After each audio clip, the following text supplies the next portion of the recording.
Good morning, everyone. Good morning po and actually good evening sa inyong lahat dyan, ano? Morning in here sa akin. Ayan. Once again, it's another morning that God woke me up this morning. So I am so grateful and of course I am very blessed that God has woke me up this very early morning to see each other to see you guys and to see another morning. So, at this time, sa ating pa rin pong topic for this week, for the whole chapter of the 66th chapter, emotional needs, ano, yung atin pong pinag-usapan for this week, or ating tinalakay, ating maging worship, for this Friday today, which is the title is Love of Self Destroys Peace. Ayan. Talaga nga naman kapag minahal natin yung ating sarili lamang, ay talaga namang yan ay nakaka-destroy, nakakasira, maraming nasisira. Tama po ba? Ayan.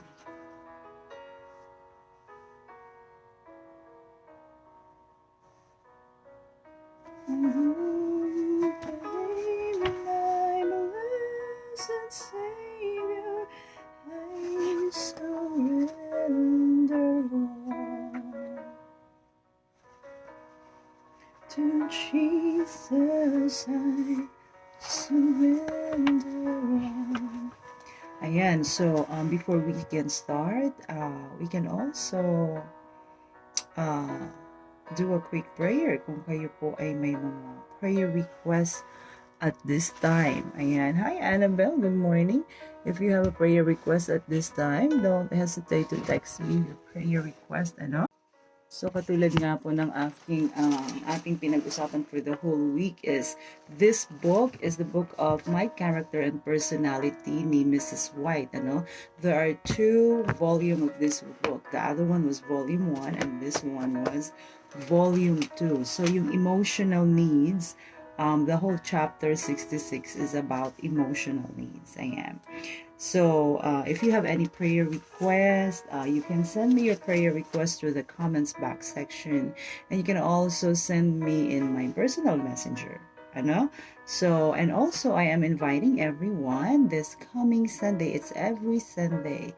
We have a Bible study. Ayan. In the Philippine time, it's 7 p.m. to 8 p.m. And, 7 a.m. and 8 to 8 a.m. And in Cincinnati is 7 p.m. to 8 p.m. Ayan. So, it's every Sunday po yan ang aming Bible study. Ayan. So, kami po ay, ang J Group ay talagang nai-excite na, We are getting excited, ayan, sa amin pong upcoming first year anniversary. Yay! Ayan, hi Tatay Daniel. Good morning, Tay. How are you? Kamusta naman ang iyong araw? Ayan. Talaga namang, ayan, Tay, mas na-excite pa ako sa inyo. Sa ating darating na,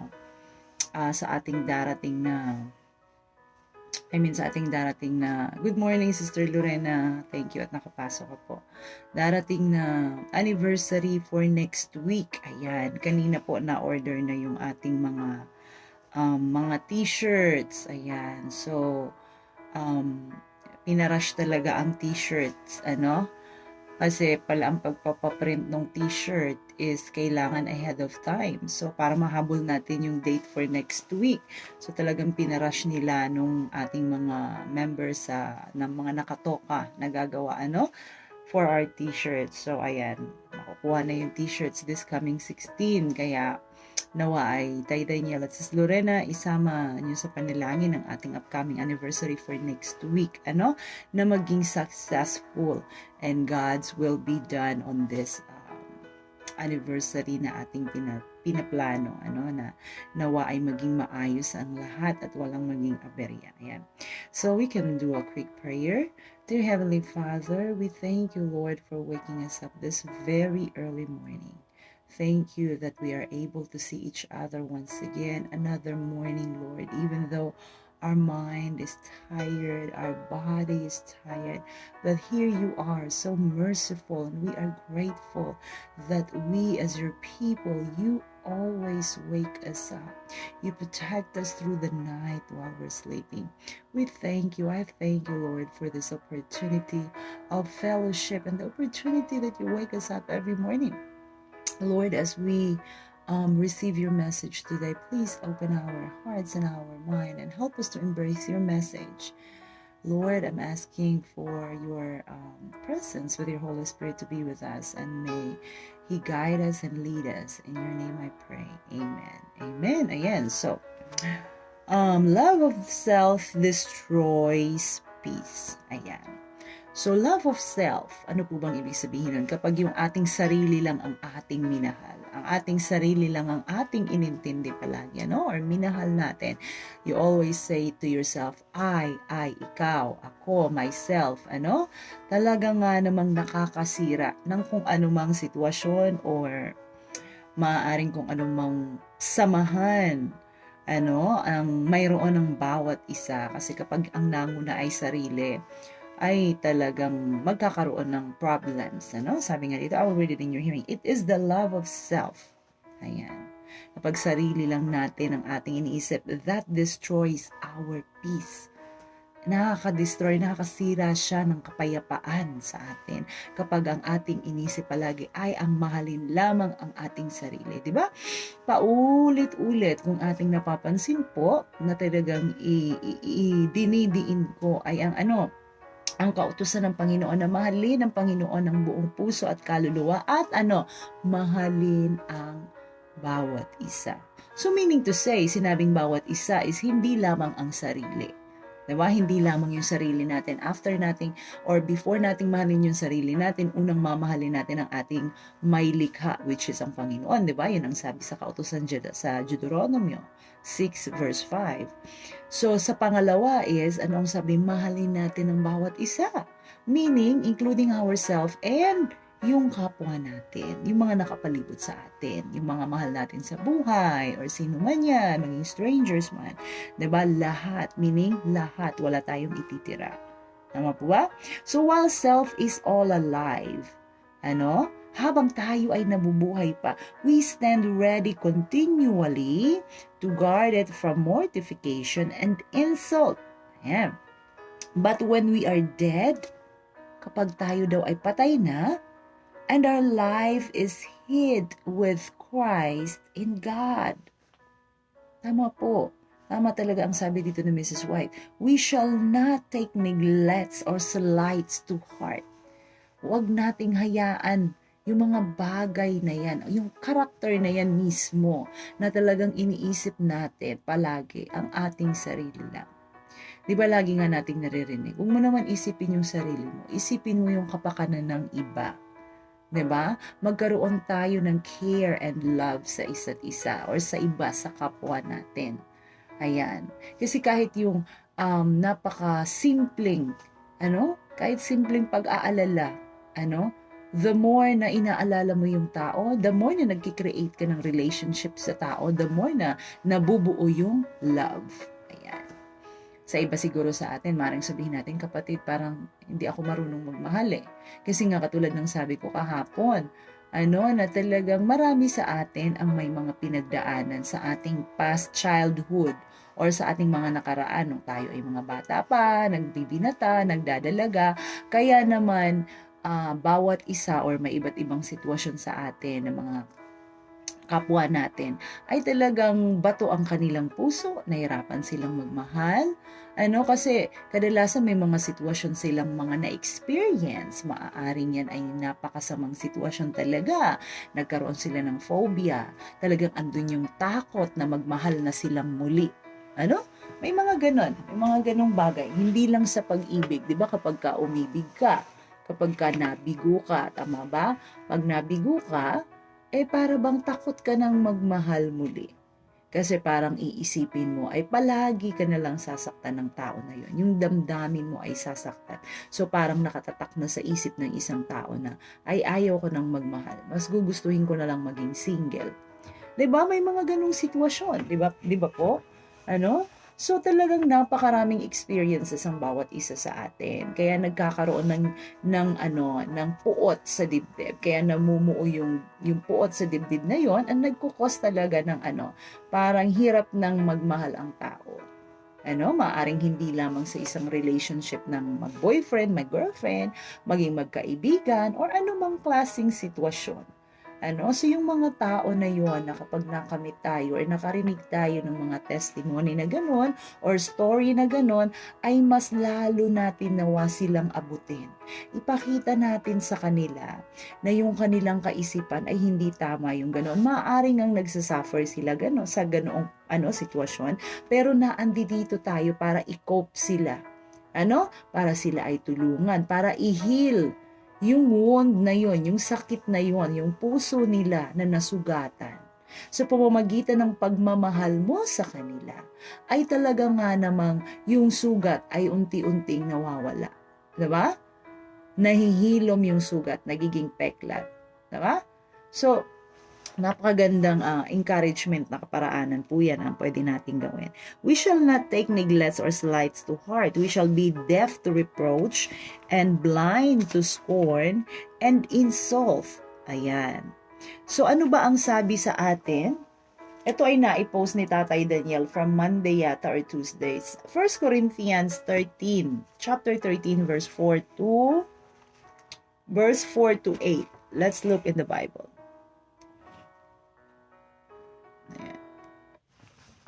1 Corinthians po tayo, chapter 13, verse 4 to 8. It's talk about the love. Chapter 13, verse 4 and 8. Ayan. Ang sabi dito sa English, ang babasahin din ito, translate natin sa ating Tagalog. This one is talks about love. Ano nga ba yung pagmamahal? Anong klaseng character ba yung sinasabi dito sa unang Korinto, ang pagmamahal? Love suffereth long. Ayan. And is kind. Love envieth not. Love vaunteth not itself.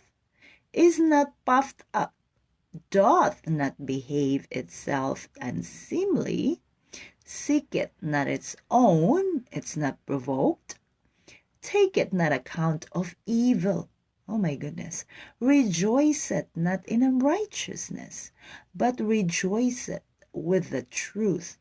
Beareth all things, believeth all things, hope all things, endureth all things. Love never fails. Wow. Ang lalim, no? So sa Tagalog, para mas maintindihan natin. So 13 ng chapter of 1 Corinthians, unang Korinto. Let's start from the verse 4 up to verse 8. Ayan. Ang sabi dito, ang taong may pag-ibig. Ayan. So ito yung character ng tao or bawat isa sa atin na sinasabi natin na may pag-ibig tayo sa puso natin, sa buhay natin. Ay anong klase? Mapagtiis. Ayan. Umpisahan natin sa mapagtiis. Ibig sabihin ng mapagtiis, sa lahat ng bagay, hindi tayo dapat nagrereklamo.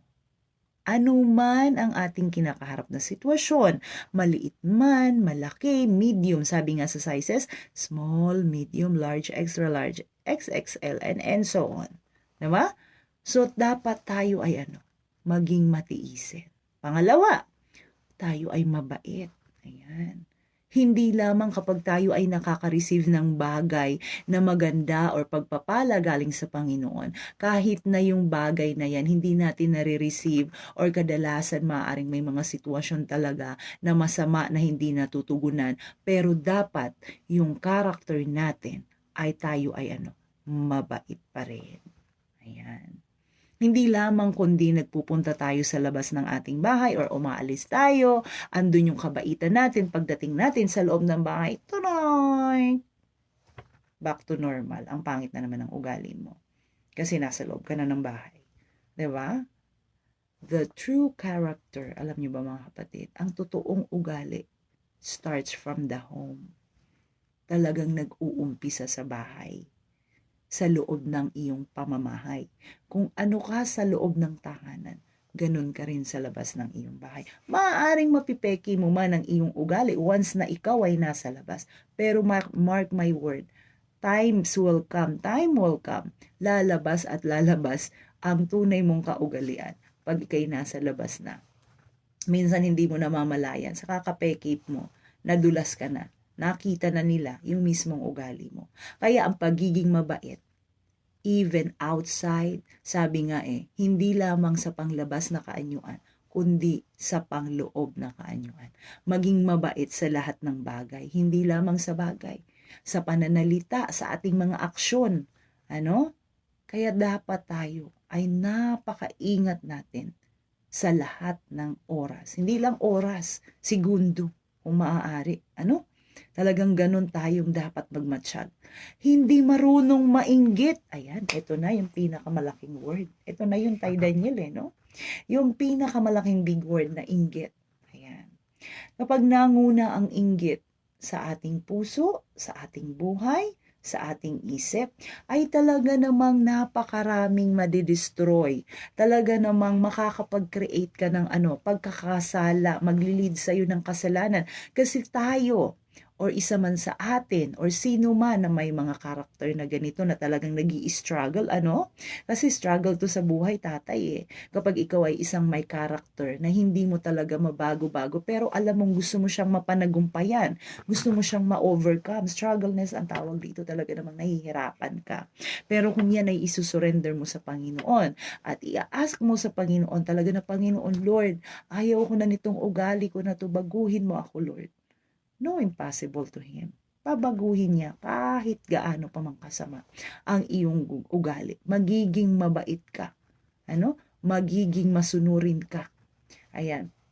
Kasi yung inggit na yan, talagang sobra ang nagagawa niyan sa kapwa, sa tao.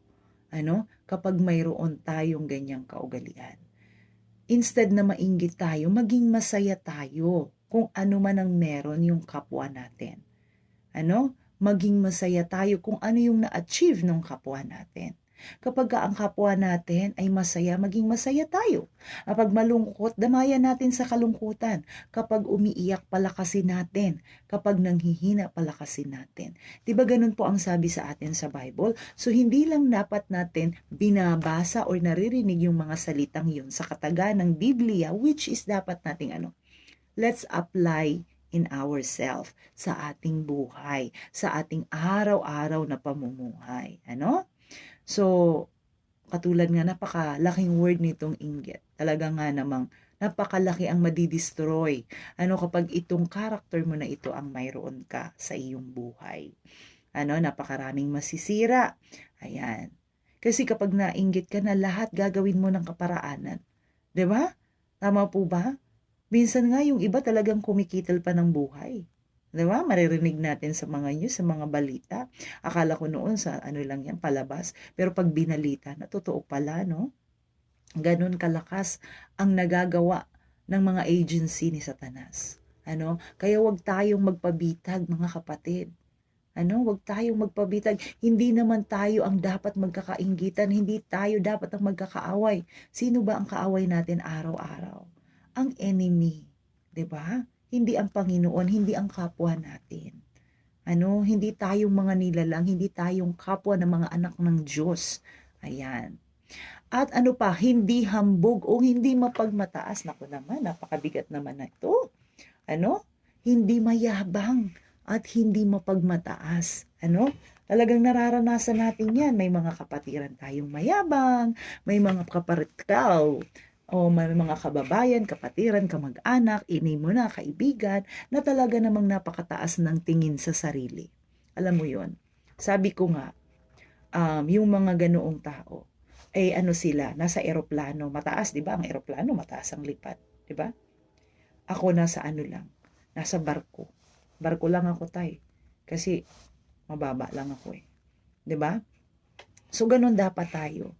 Hindi hambog. Huwag tayo maging mayabang, mga kapatid. Sabi ko nga, kaya ako, Ang lagi kong isinishare at ini-encourage sa aking mga kapatid, sa mga manunood, at maging kahit hindi sa manunood, kahit may ako'y nakakausap, nakaka one-on-one, ayan, alam ni Tatay Daniel yan, na talagang ako, ang aking natutunan, ay lumingon sa pinanggalingan. Huwag maging mayabang, huwag maging mataas. Kasi mga kapatid, kahit na ano man ang posisyon mo, kahit siguro ikaw pa ang pinaka powerful, sabihin nating presidente or ano man yan, kapag once na ikaw ay naging mataas, ay ibababa't ibababa ka ng Panginoon. Kasi hindi nalulugod ang Panginoon sa ganitong pag-uugali, ang hambog at mayabang. 'Di ba? Ang maging mataas. Hindi.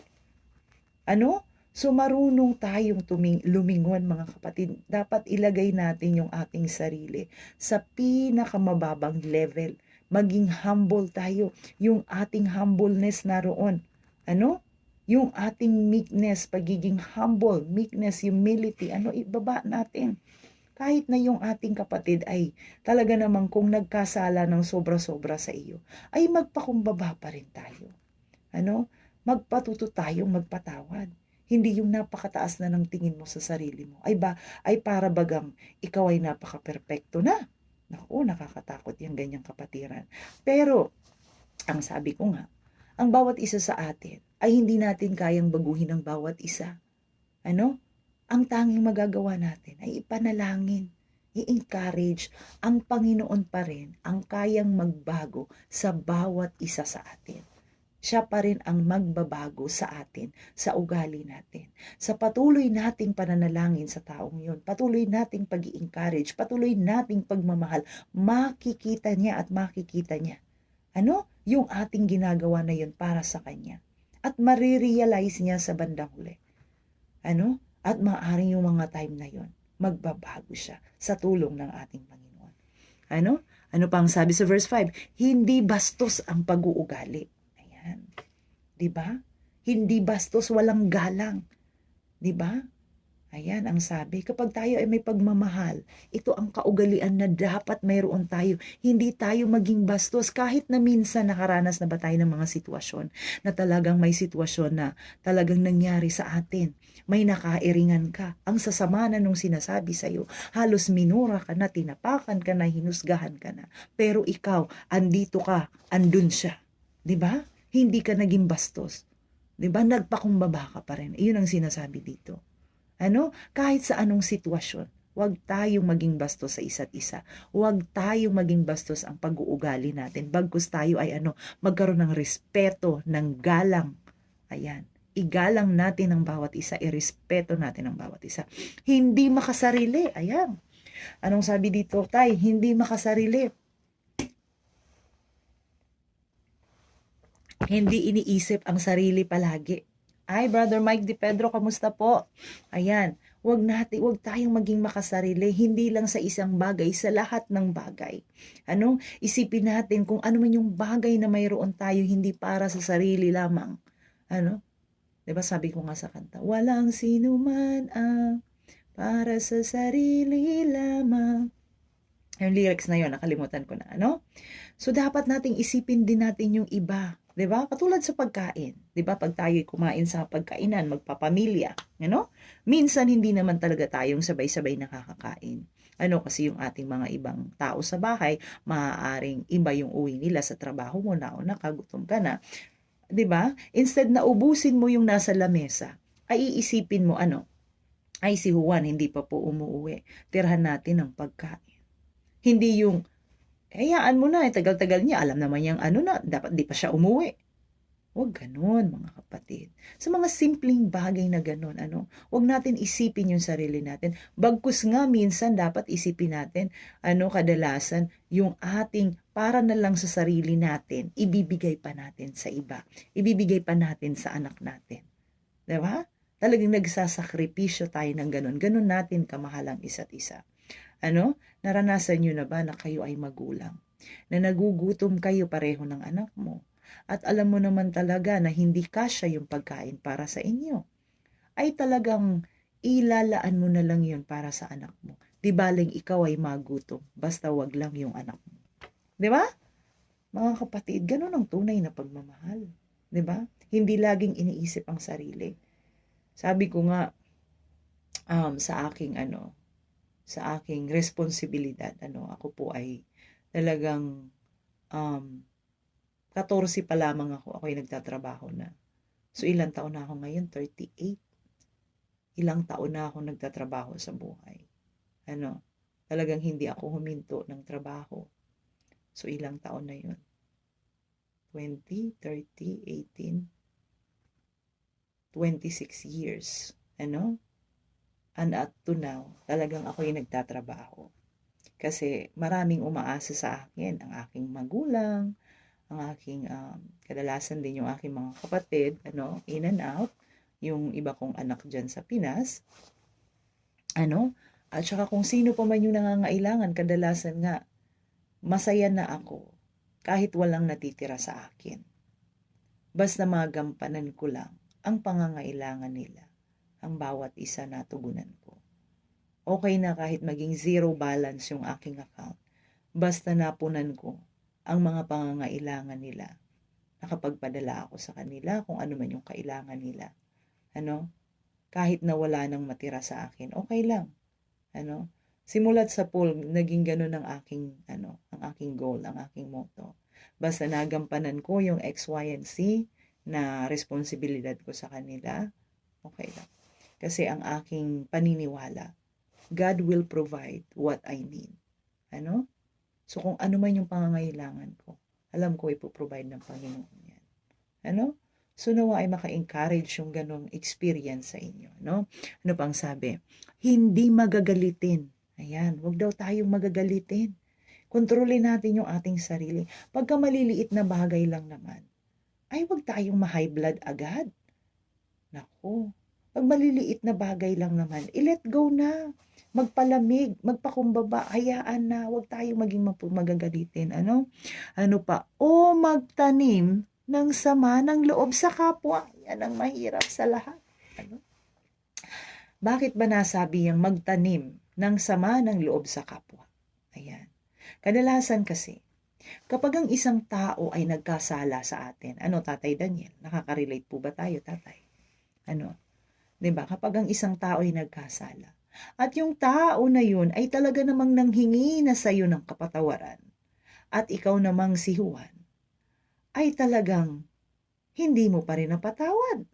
O maaaring napatawad mo pero nagtanim ka pa rin ng sama ng loob.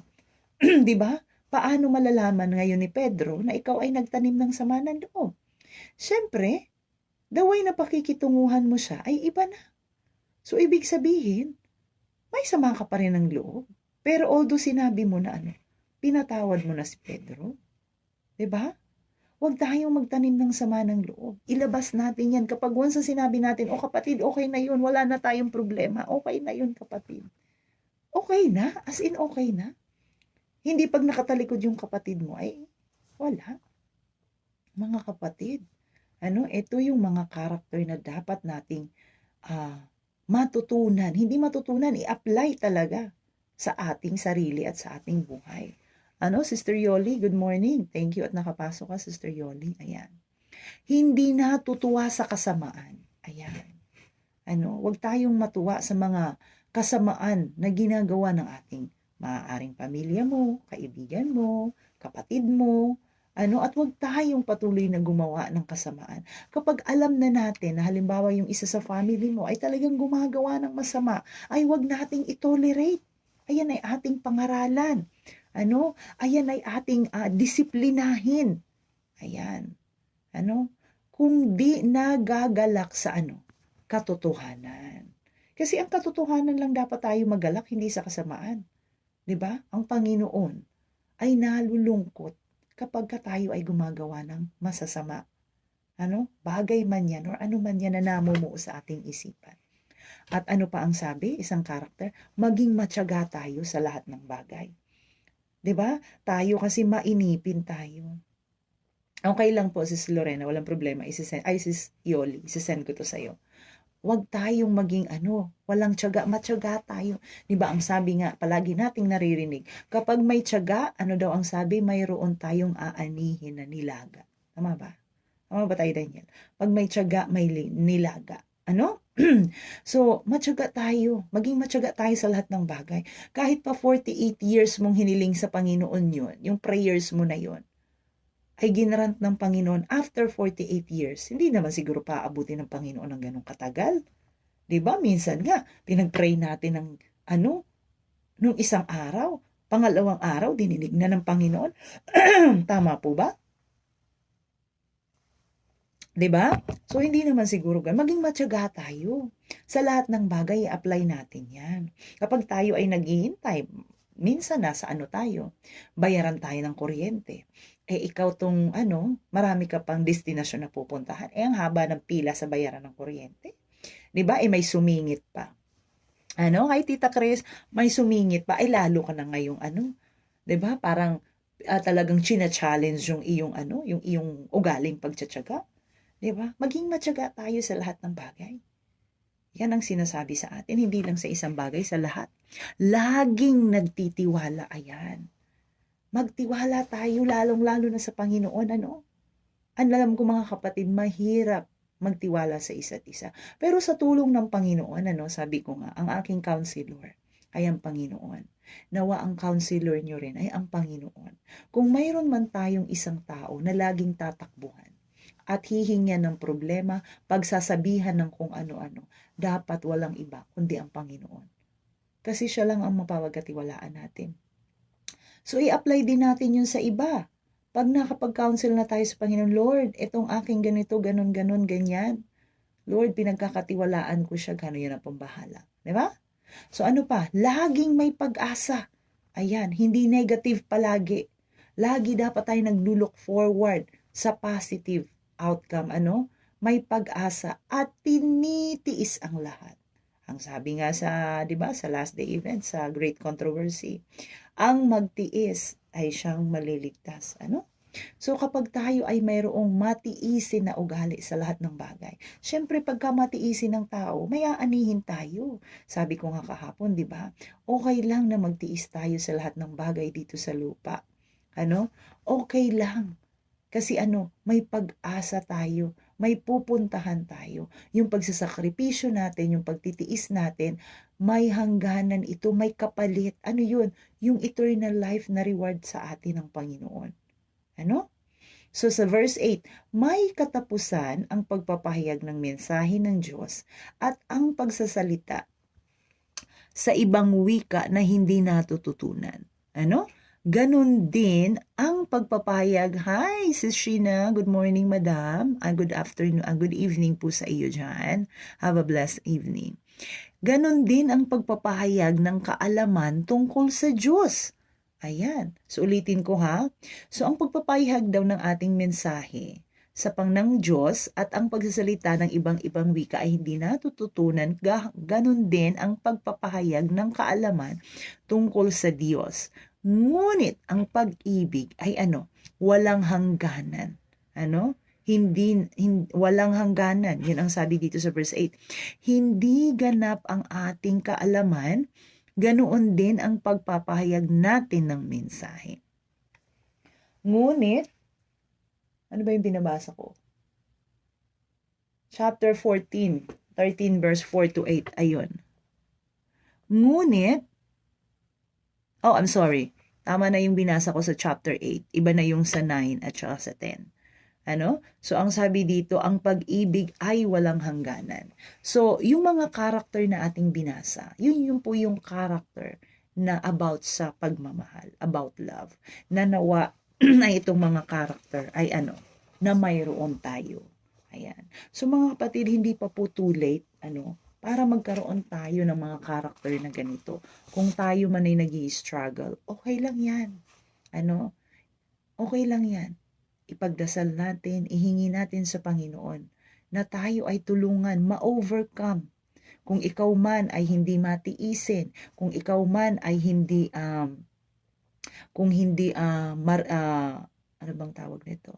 Kung ikaw man ay laging naiisip mo ay ang gumawa ng kasamaan, ihingi natin ng tulong sa Panginoon.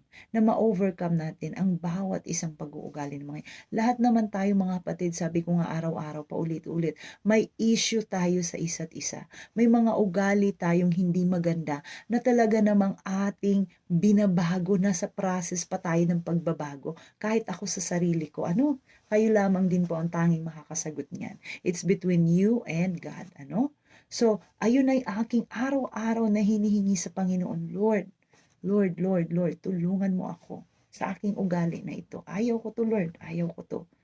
Ayaw ko tong ugali na ito. Gusto kong maging katulad nyo. Tanggalin nyo to sa akin. Tulungan nyo ako, Panginoon. Diba? Sa ating mataimtim na na pagdarasal, ay talagang nababago tayo ng Panginoon. So mga kapatid, nawa ay na-inspired natin, na-inspired ko kayo sa ating mensahe ngayon. Sa araw na ito, sa gabing yan sa inyo.